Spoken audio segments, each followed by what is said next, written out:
Hello, everybody. Whatever time it is where you are, welcome. Because it's afternoon when we're taping this. I want to welcome my friend Helen, Irish Granny. Thank you, my friend Alice. Oh, yes, absolutely. We have been trying to get together for a while, but as most of you know, I haven't been feeling tip-top. Or so she tells me. I tell Helen. Yeah, that's right. But I'm pleased to be here with her again today. We usually always have something to laugh about. Well, we always start out halfway through some joke. We just amuse ourselves so much. Yes. Thank you very much. I'm happy to do it. Yes, thank you, dear. Thank you. So Helen and I were just talking backstage about a lot of different things that are going on. And of course, first and foremost in our minds, are the lessons that we are being led to with the current state of the world, and the reasons perhaps why we all have to endure and get through what we need to get through. And so we're going to try to lead this in a more positive direction than woe is me, or anything else. But at the same time, talk about how spiritually we can grow through this time period. And I think that's what we agreed on. Is that not right, Helen? Yeah. What are you reminding me? No, I just want reminding myself and Carol Burnett's mother. You don't know what Pandora's box you've opened up when you asked me. No, I think I suggested it. I think that we need to look at this from a completely different perspective. Yeah, it's always very wise to take more of an introspective look at the reasons why we came back here, the reasons why. And I know you've read a lot of Dolores Cannon, haven't you? Yeah, I have. Yeah. And she's one of the best, I think, writers of her time with regard to reasons why we're here, and brings forward in her books that she wrote many things that we could all learn from even now, because they were written, I believe, in the 80s or the early 90s. Oh, well, she started in the 70s. Oh, okay. She started the work that she did and record keeping on it. So it does go back, Her husband was a hypnotherapist. Oh. And for things like stop smoking, Yes. Yeah, lose weight. Yeah. And somehow in the middle of it, they stumbled on the fact that there were susceptible people who, given the right approach to the hypnosis, I don't know the terms, would travel to, past lives. Past life regression. Yeah. And she my favorite stuff of what she did is not her more new age kind of stuff, because I find her tinted with the her Christian background. She looks through the lens, right? She did a 4 or 5 series set of books talking with Nostradamus. Yeah. And I love those books because what he wrote was deliberately in code, impossible to understand. And some of them are so obscure that no one has ever figured out exactly what they mean. So she had this young girl who came in frequently, and they had all kinds of interesting visits back to what were supposed to be her past lives. And eventually she went back even farther, and she was describing the situation she found herself in. And Dolores Cannon is like, why does this sound familiar? So in summary, she was the apprentice to a doctor in medieval France, and his name was Michel de Nostradam, and he was out taking care of people with the plague. So So what ended up happening, and this is so fascinating, is the young woman working with Dolores Cannon went into a kind of a hypnotic meditative state and connected with the consciousness of Nostradamus, not revisiting her past life, but actually literally connecting with him as he was sitting in the Middle Ages scrying. Oh, wow. Yeah. Okay. So, yeah. Okay. So kind of Yeah. different than her other stuff. And it was Uh-huh. fascinating because he explained to her, she said, okay, so nobody understands what you meant by this. What did you mean by this? And he would tell her, and Mhm. keeping in mind that when she wrote those books, it was, well, at least 20, 25 years ago, I think longer than Yeah. that. Yeah. Who would have ever thought, right? Who would have ever thought? That's right. And what he told Yeah. her is now true. It's now So I occurring. like Okay. those, and I like her description of the connection she made with the Essenes. That's who my were favorite book. Oh, That's is my it? Okay. Yes. Okay. Well, then you Yes. know what I'm. Yeah. Yeah. Yeah. Well, they were Gnostics. I like that one. There was one also that I liked, was A Soul Remembers Hiroshima. I don't know. Yes, that's Yeah. a good one Yes. too. That's a good one Uh-huh. too. Yeah. Yeah. Some of her convoluted universe is a little too convoluted to me, for me. It makes me really uncomfortable to talk about machines that have consciousness and stuff. I can't get my iPad to work, you know? I Right. just Right. don't want to know from AI and all that. I'm aggressively ignorant about it because I don't have a good feeling about it. But anyway, that's a different video. I agree with you on that. I do. There are people that found really good reasons why they like it, and that's good for them. But for me, it's very, very negative stuff. And it's almost as though they have, they're sentient. It's like they are programmed so well. You can actually, have you heard about the girl? Her name is Tilly something. Can't remember her last name. She is an AI actress. And so they bring her on, and they, she talks to you and all this other stuff. Not with me, but I saw her. And she's the first AI actress that they're using as a person. So what we're talking about is artificial intelligence that has been programmed by humans. So best case scenario, it has the maximum amount of information of the most numbers of human brains with all the flaws and strengths that implies, and no emotions, no soul, no conscience. I think the definition for that is psychopath. Yeah. It certainly bears, it's important to bear witness and discern how it affects you and how it can. I had Gertrude Shue on last month, and she had this. Trudy? Yeah, Trudy. Yep. Oh, okay. I had her on, and she was talking about Claude AI. And she was writing a book with Claude AI, and she was having conversations with Claude AI. And she felt like she was being overtaken by Claude AI. And so she's gone through some, some work, transformation to understand what the whole thing is. But I think it's very easy to get sucked into something like it. And it does bear well to be cautious about it. It really does. And yeah. Well, I know. But the thing that bothers me the most is now, if you go to look at something about the war, let's say, or what did he call an excursion? I think he meant incursion, but it's Anyway, they have a lot of AI. You're watching things blow up, and then they have regular stuff, and what's true and what's not. It's very difficult to tell sometimes. Well, you heard what the Pope said. Now, far be it from me to be on the defensive for the Catholic Church, right? But a broken clock is correct twice a day. The Pope came out and said, and he's done good things. I'm just being snarky. He came out and said, "This is deplorable." Also, the Archbishop or the Cardinal of Chicago, they've been, because he's from there, right? Yeah. This is reprehensible. Treating this like a game, treating it like these are real people who are dying, but we don't want to be sad. We're not going to talk. No. So Dolores Cannon, the Essene book is Gnosticism, and that's kind of the context under which I'm putting a lot of this stuff in my mind.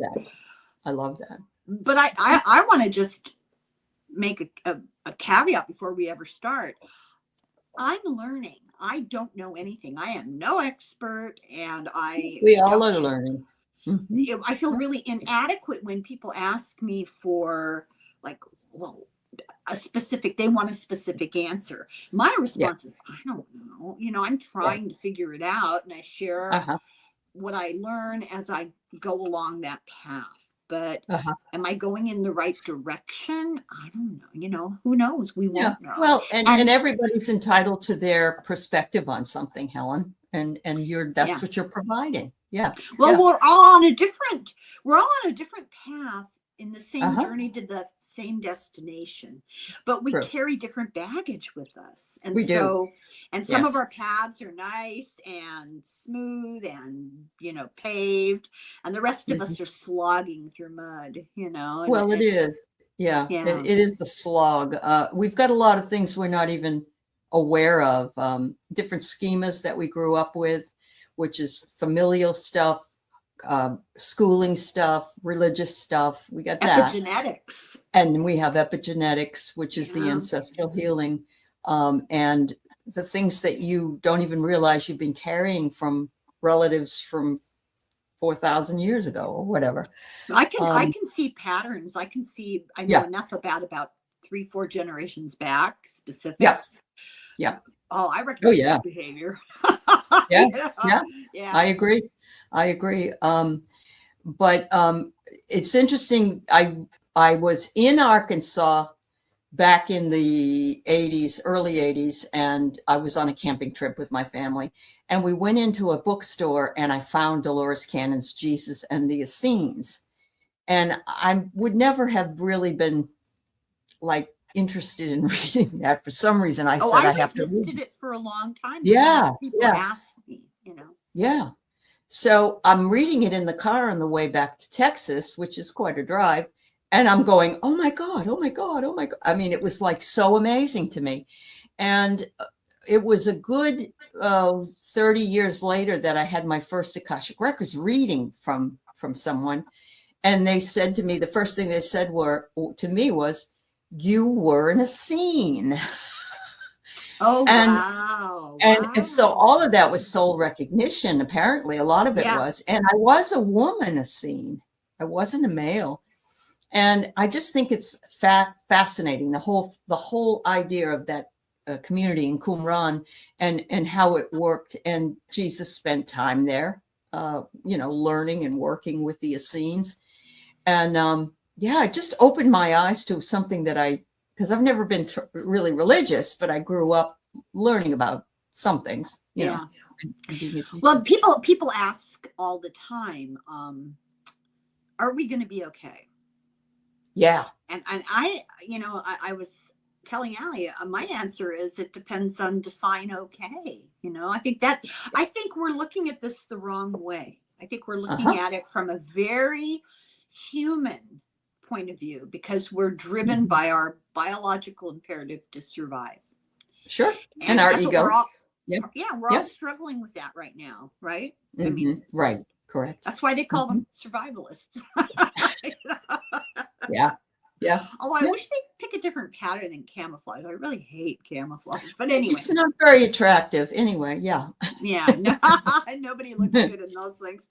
So I'm going to probably say something that might offend anybody. And before I even open my mouth, this is just what I've read. I'm not saying it's right or wrong. For me, a lot just having a chat. Yeah. It resonates, and I'm drawn to it. But who knows, right? So there's all these stories in scriptures. The Old Testament, the New Testament, the Torah, which is part of the Old Testament, and Jewish heritage. Pagans had their whole belief system going on, right?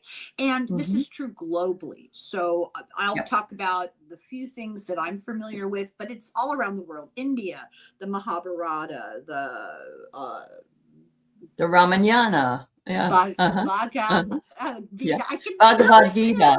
That's it. Yep. Bhagavad Gita. I have to rehearse it. I can never say it right. It's all right. Buddhism, Taoism, Hinduism, Islam, they all have these series of stories. But I've just finished a book, and I'm going to be doing it on my channel, so everybody has to watch. If you took all of these belief systems in the world and put them in a Venn diagram, they would have a point of intersection. Yes. And what that point of intersection tells people is that these stories are allegories. That means they're not historical. They're not meant to be taken literally. Yep. Now, having said that, the Romans intentionally took them literally, injected real life people at the time, like Pontius Pilate was a real person.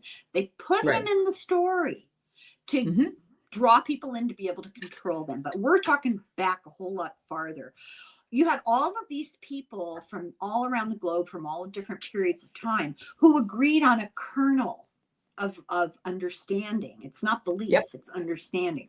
And that basic story is that we're all sparks of the divine. We are the divine. We're all each other, right? And we're here for the purpose of learning. And a lot of that is a mystery. We don't have the brain power to understand, why and how, but that nevertheless, here we are, right?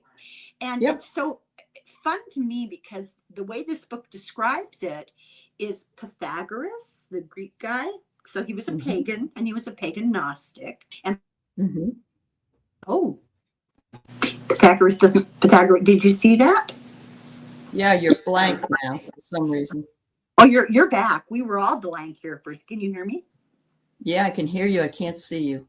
Well, you're lucky. So, so Pythagoras was actually, he didn't start out torturing us with geometry. He was a philosopher, right? So imagine a circle, and the circle has a center. The center is the source. The center is God. The center is love, knowledge, whatever you want to call it. That's the center, is where we all come from.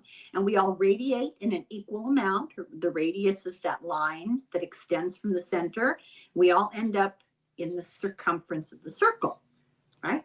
So that is symbolic. The circumference of the circle is representative of our physical reality. And our job is to turn away from the circumference and go back to the center. The radius is the path we take. So we're supposed to reject the physical because it's an illusion. It's not real. We're supposed to come to the understanding that we are spiritual beings, not physical beings. The physicality is a tool. And the lesson we're supposed to learn from all of this awful stuff that's going on is that that's the physical reality. What is it teaching us? That's what we're supposed to be asking ourselves. Not, are we going to be okay? Because we are all going to die. I hate to break it to us. We're all going to die. But our goal is to come to some kind of peace, that we're here to learn something spiritual and evolve from that. So instead of saying, oh my God, what's going to happen next? And where is the growing? Ask yourself, what am I looking at? What can I learn from that? How can I find the light, or how can I be the light? How can I be of service in this context? So that's like so basic, and I hope I got it right, but that's. No, you did. And it's all about what you contracted to come here for. And a lot of us, all of us that are here, contracted for this. We asked for this. Yeah, we did. We asked for this. You get the highest amount of growth going through the highest amount of trauma, really. Nobody wants it. Nobody is happy with it when they get here, because that veil of forgetfulness comes in and says, wait a minute. I didn't ask for this. Oh, yes, you did. Yeah. You really did. I love your explanation. And I have actually done world literature classes where we've started with etiological myths. And myths are stories that are made up to try to explain something. A bigger idea. Yeah. So, when people were looking up at the sky and they saw a star flying across the sky, if you read the Bhagavad Gita, it says that's a warrior, and he's with his people. He's coming to save everybody. And the really cool part of all of this is that if you do a deep search into these myths, they're all very, very They're similar. all the same story. Yeah, It's they are. about the death of your attachment to the physical, Mhm. which makes you resurrect to consciousness, the light. Right. And the whole story of Jesus was a symbolic, kind of contemporary to the time, a symbolic interpretation, a reworking of Jewish myth, which is the Old Testament. Right. That's the same story. The story of Exodus is the same story as the story of Jesus's life. And when you put them side by side and you look at the parallels, but the way I figured it out in my brain was, okay, Aesop's fables. A fable is an allegory, right? You read, Yep. you can read the surface story, and it's entertaining and it's simple, and it takes a certain amount of willing suspension of disbelief, because the fox is not really talking to the grapes, and but underneath there's a moral lesson, and there's a philosophical lesson. So a parent would read that story to a child, and what does the child hear? Oh, the fox was talking to the grapes, and be a good person, or whatever the moral of that one was. Right. Very basic, very naive, very, very simple, right? But there's a sophistication to the story that resonates, that is a life lesson for all of us. And that's what these stories in the Bible are. Now, this is where people have a hard time. Was Jesus really a person or not? So what I've come to the conclusion from what I've read, and like I said, what do I know? There was a guy who was causing political uproar of a sort, maybe not by his own volition, but still. And the Romans were in a very tentative position where they were in Jerusalem and Judea. And so they saw the opportunity. We can blame this guy, use this guy, we can take these stories, and then whatever happened to him happened to him. The story itself wasn't told till a couple hundred years later. Thought it was thousands of years. It isn't. It's a long. No. It's The story of Jesus wasn't kind of put together out of whole cloth until about the 3rd century. The 3rd. Okay. Yeah. Remember the Council of Nicaea? Yes. Constantine, all those guys, right? Yeah. And that's the beginnings of a formal Christian church. Hate to tell you, the Catholics were the first. It was the Roman Catholic Church. It was a political entity, and that's where it all started. So they took these ancient beliefs that people have had, the Gnostics, the same story, like myths about the gods and goddesses. Same stories played out, right? So and before that, archetypes, just basics for more primitive people. But you take all this stuff and you throw in a couple of people who really did exist. Like there was a pharaoh. There really was. And then people who are in a pre-literate society anyway, really, are or very few people were literate. They're like, okay, they tell the story over and over, and pretty soon people don't know what's real and what isn't. Does that sound familiar? Yeah. Well, if you think about so easy.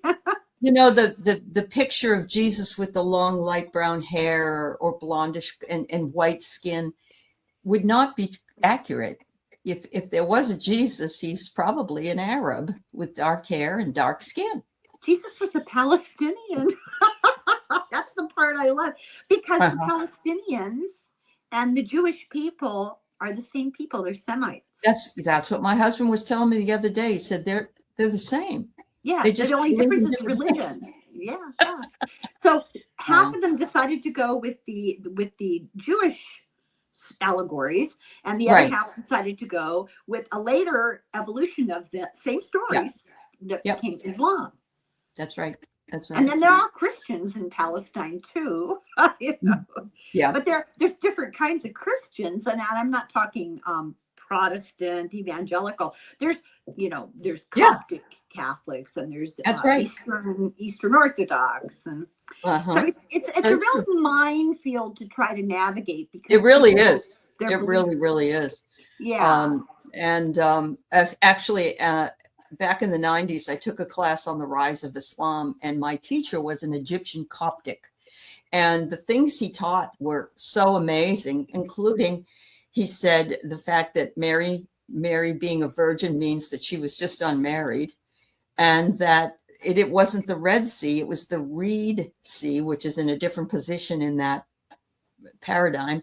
And they changed it. They dropped one of the E's. So we've got that going on in these particular stories. And that, and even in that iteration, which would have been more of a closer to the original, the real story, Egypt is the enslavement to the physical.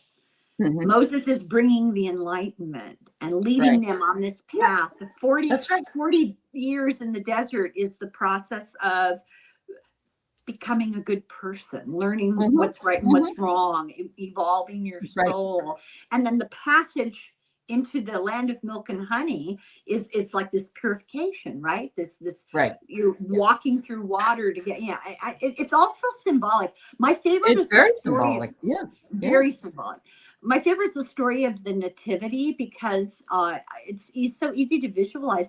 Pagans believed that there was a goddess who sat at, well, remember you explained to me the point of Plato's story, The Cave. Mm-hmm. And I only ever was introduced to it when I was about 18, and I really didn't care. I was like, when's the party? I have no interest in this. It was wasted on me. Since then, I've been reading about it, and it's really interesting, because the pagans believed that there was a goddess who sat at the mouth of the cave, which is kind of physiologically suggestive, if you know what I'm saying. Mm-hmm. Yes. But her job as a goddess was to send you in the direction of your next incarnation. So when we talk about the original story of the nativity, they're not in a stable, they're in a cave. Okay. Animals were kept in the cave. Right? Okay. And how does the story of Jesus end? In an empty cave. And there's a point to that, right? Okay. So this goddess told you where to go, gave you incarnation. Mary gave Jesus incarnation. That's how that story evolved, right? Yeah. So in the story, there's a star in the sky. The star in the sky that everybody's following is that spark of the light of the source coming down into the physical world. It's symbolic of becoming physical.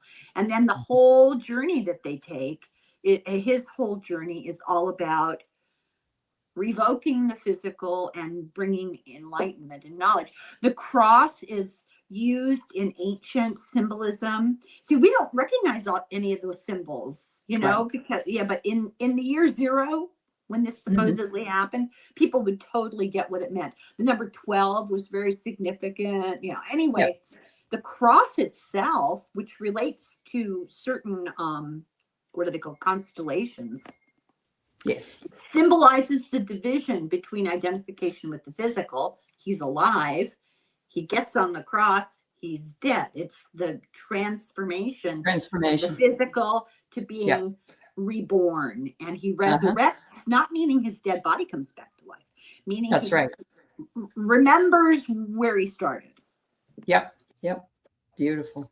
I love that stuff. It's very interesting, and I don't think a lot of people have ever really thought about that before, because their dogma is so ingrained.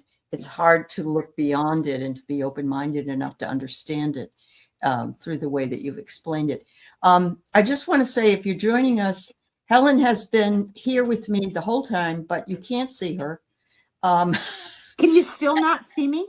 I haven't been able to see you at all. Well, why don't I go out and come back? There, you can try that. You want me to? Okay, I'll go. Oh, remember how much fun I had connecting? You had a lot of fun. Time? Yes. That's God help me. Okay, let's see how this goes. All right. But that her information is fascinating, and is a whole new way of looking at the word myth. A lot of people think that myth means a lie. And myth doesn't necessarily mean a lie. It just means it's a story. It's a story. So it's very important. I can see you now. The word myth is not a connotation that we have given it. Like if somebody says, I heard you lost 20 pounds. Well, that's a myth. Well, that's not true. But if you looked at it from the other way, then you could know that we have all these archetypes, like Helen said, and the archetypes are part of the mythic journey that we go through, and we all go through the hero's journey or the heroine's journey. Yeah, I looked it up. I just love word origins. Wait till you hear this. This is just, it's delicious. Okay. So the word myth comes from the Greek mythos, meaning speech or thought. Yep. It's like a cult. You know, everybody thinks a cult is evil. Right. A cult That's right. comes from the Latin for hidden. Or it can be also mean, in our case, it could also mean a group of people who have the same values and belief systems. So you could call the Presbyterians a cult. You could. Oh, no. It's all one word, though. Yeah, it's not. Yeah. I'll give you an example from the medical field. One of the symptoms that you're having problems with your digestive tract is occult blood. That's true. That's very true. Yeah. Or they take a culture of your, Ew. Okay. of your throat, right? Yeah. I mean, there's different meaning behind different words. That's what I really do formulate when I hear a dream. We were talking the other night on the dream show about somebody not being able to find their car. And after we went through all these different things, it came to me, have you lost your drive? And so a lot of this can be plays on words and analogies. Yeah. Dreams do that.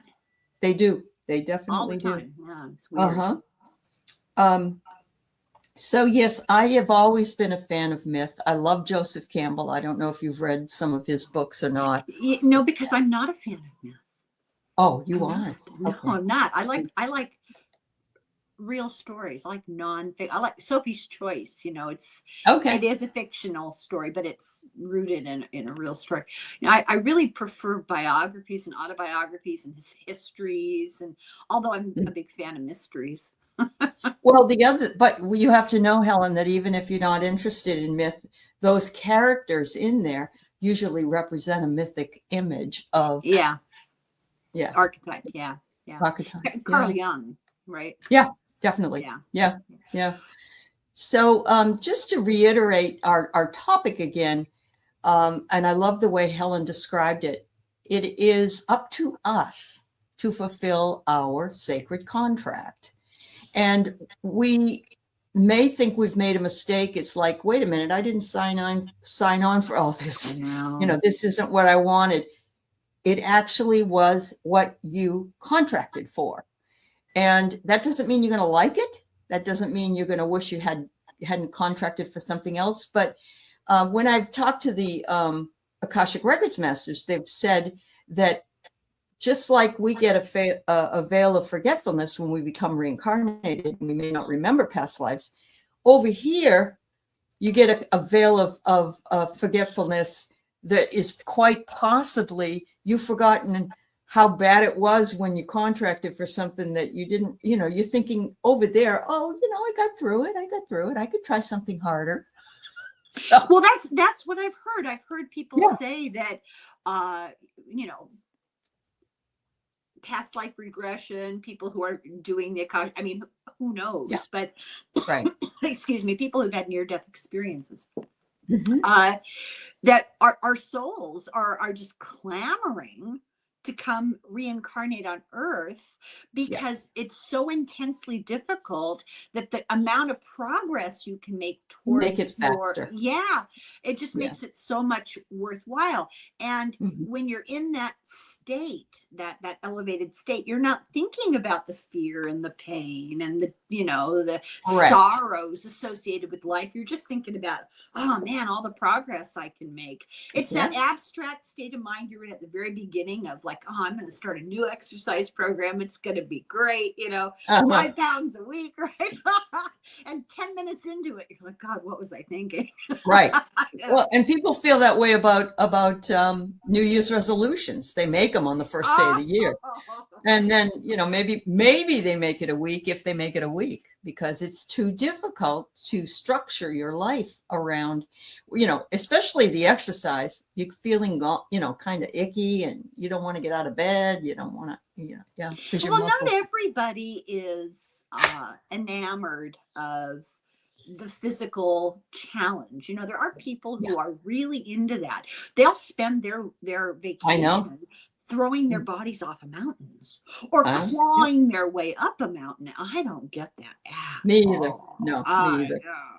The only thing I really enjoyed doing physically that felt like it was beyond the physical was when I took karate classes in my 30s. And I felt like I had a point to doing what I'm doing, because I was using that Taoism, Buddhism idea and trying to, and that was really the only kind of exercise I ever really liked, because it wasn't exercise to me. Yeah, well, it's a discipline, and isn't it?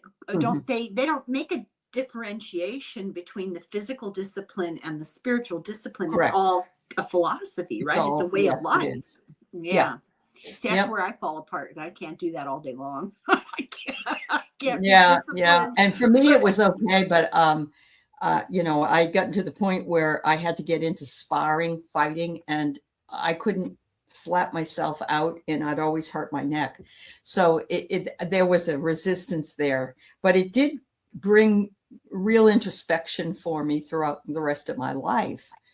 That, this is, the Qi and the Tatian and all these things that work in tandem to bring you to a pinnacle point, at least, where you can protect yourself.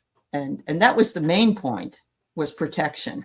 Because when you're a single person, it's hard to go out there and protect yourself. I think a lot of people who go into it young, from a kind of a different philosophical perspective, their goal is, yes, physical discipline is important, but there's a whole lot more to it.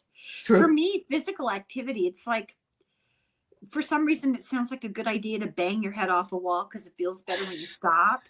But what's the purpose? I'm just very removed from it. I wasn't the kind of kid that was really into. I got in so much trouble in the second. I hated PE. I hated PE class. Oh my God! The letters give me the willies. I know. I went to a Catholic school, and the nuns were in charge of PE class. And second grade, they divided us up into 2 teams. I'm allergic to the word team, and they. They had the people that were the kickers. We were playing kickball. So there was the side that was kicking. And then I was on the side that was marking the bases. So I could remember standing there just being bored, because I really don't care how many points anybody gets. You can have all my points. Here you go. Yeah. I'm not a competitor. I agree. Yeah. So standing there just like, oh my God, please make this stop. And they do what they're doing, and this little girl on the other team runs up, and she's on my base that I'm marking, and she's getting all poised to run. I'm standing behind her, being the base, and I realize if I hold the edge of her sweater, she won't know. And so I hold the edge of her sweater. Somebody kicks the ball. She goes to run, and she goes, "Whoa!" And I wasn't being mean-spirited. Right. You're stupid. Why not? Let's see what happens. Oh my God! I'll tell you what happened. Sister Mary, whoever she was not very happy. Oh, I'm sure. Nobody got hurt. I mean, she didn't fall down, and nobody got hurt or anything. But because they take these things very seriously. They do. They do. Well, we had at the time, it was in the late 60s, early 70s, Kennedy's physical fitness test. Remember that? I don't know if you were in Catholic, you may not have had it. No.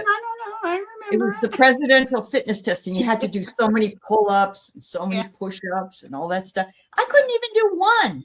No, I me was neither. terrible. I was terrible. Yeah. Yeah. So I didn't contract that kind of work for this lifetime. No, I think we're being hired by the same subcontractor. Yeah, Because I I can agree. remember I used to always take my book I was reading out onto the playground, and at Catholic school there's no playground. It's a tarmac parking lot with barbed wire fence around it. Uh-huh. A little bit more Uh-huh. like a concentration camp than a playground, but there's wooden benches all the way around. So I'm sitting there reading my book, and I guess I did this day after day. That was in hog heaven, right? The nun called my mother and said, my mother told me this, I'm really worried about Helen because she's not taking the opportunity to get engaged in playing and interacting with the other kids. Well, most of these kids were my friends. They didn't, we had friendships that had nothing to do with this painful 15 minutes in the heat on the playground, right? Right, So right. she said, I just want you to know, she tells my mother, I'm going to take her book away from her when she goes outside. No. Oh, it wasn't my going to work. So God. the next morning I got to school early, and there were cement planters at intervals all along this chain link fence, right? With bougainvillea, beautiful, beautiful Yeah, plants. they are beautiful. So I just hid my book in the planter. Problem solved. And my friends, they agreed. They stood in front of me to block her view because she's monitoring, like the security guard. And they just did, their little pleated skirts, and they talked, and nobody could see. Problem solved. That's wonderful. Wow. Wow. Yeah, That's I'm awesome. still dining out on it. So it was Are a you? great moment. That's fabulous. That's fabulous.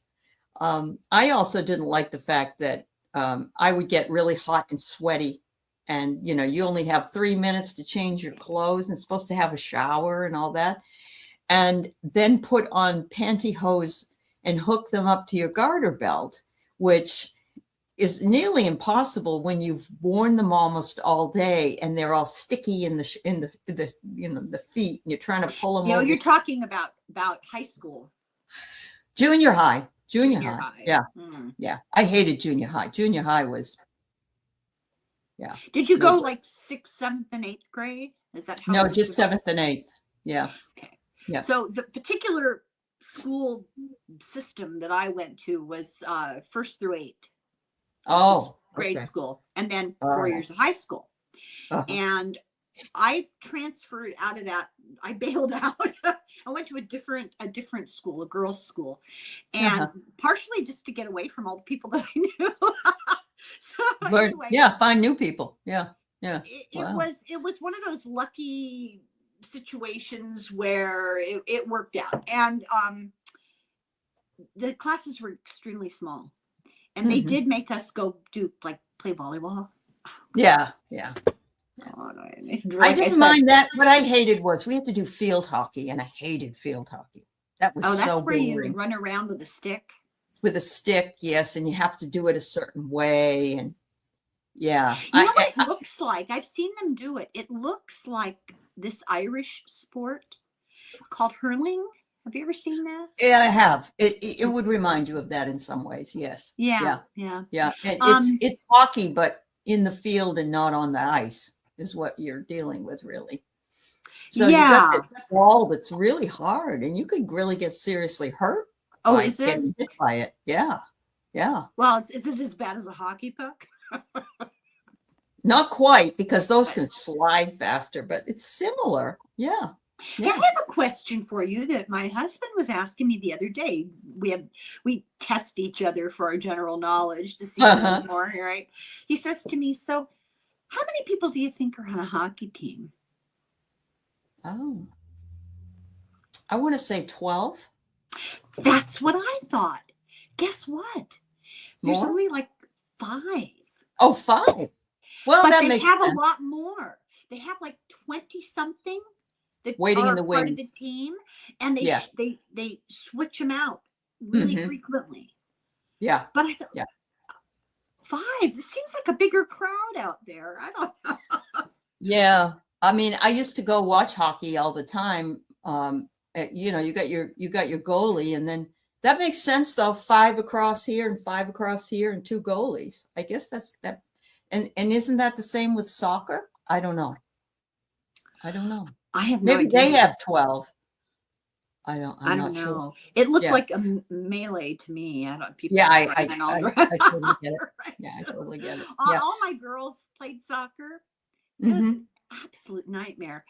They'd have games or practice Practice. Yeah. at the first thing in the morning on a Saturday morning. I'd have to drag myself out of bed and go stand on a wet field while somebody's jerk of a father prowled like a restless leopard, shouting, "Be aggressive! Be Oh, I know. aggressive!" Oh God, I I'm know. gonna be aggressive and you're gonna regret it. Yeah, I'll punch you in the face, buddy. Oh, Yeah, my I'm God. not. My son did Pee Wee baseball, and that was okay because he was the worst player on the team. But at the end of the term, the end of the time, he was the most improved player, and he did. And everybody was giving him lots of kudos, and so it really did help him. But Made he him was an feel good. asthmatic. Yeah, he's an asthmatic, so he couldn't do a lot. Yeah, But you we learn only did to it 2 years. contain your activity when you have that. Yeah. Yeah. My kids, But he wasn't that interested.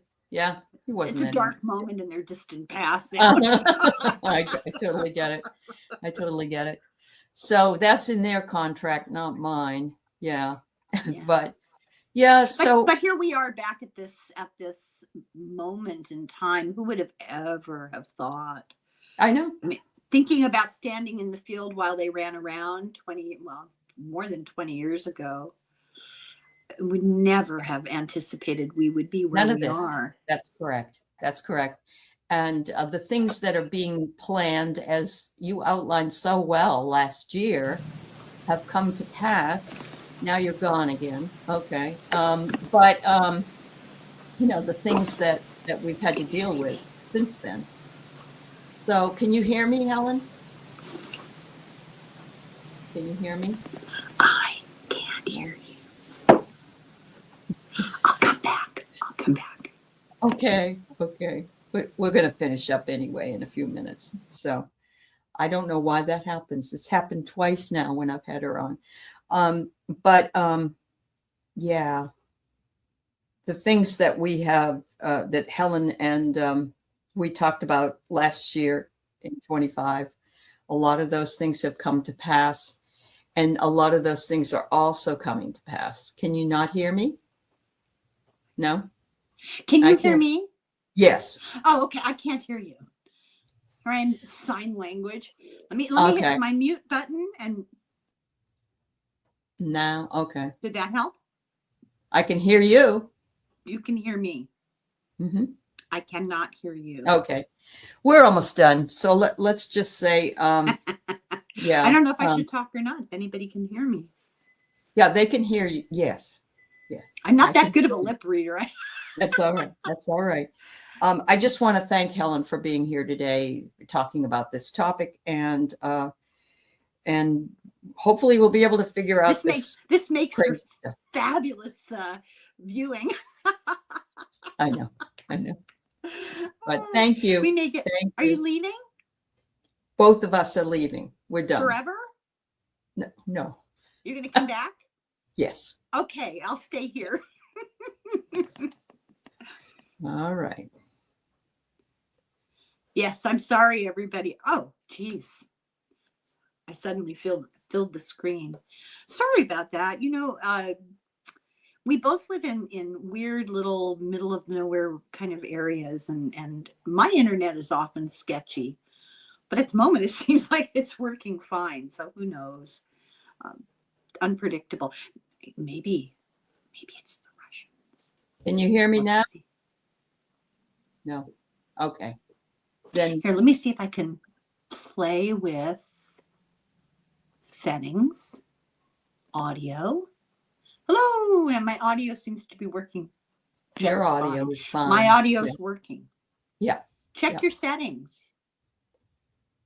All right.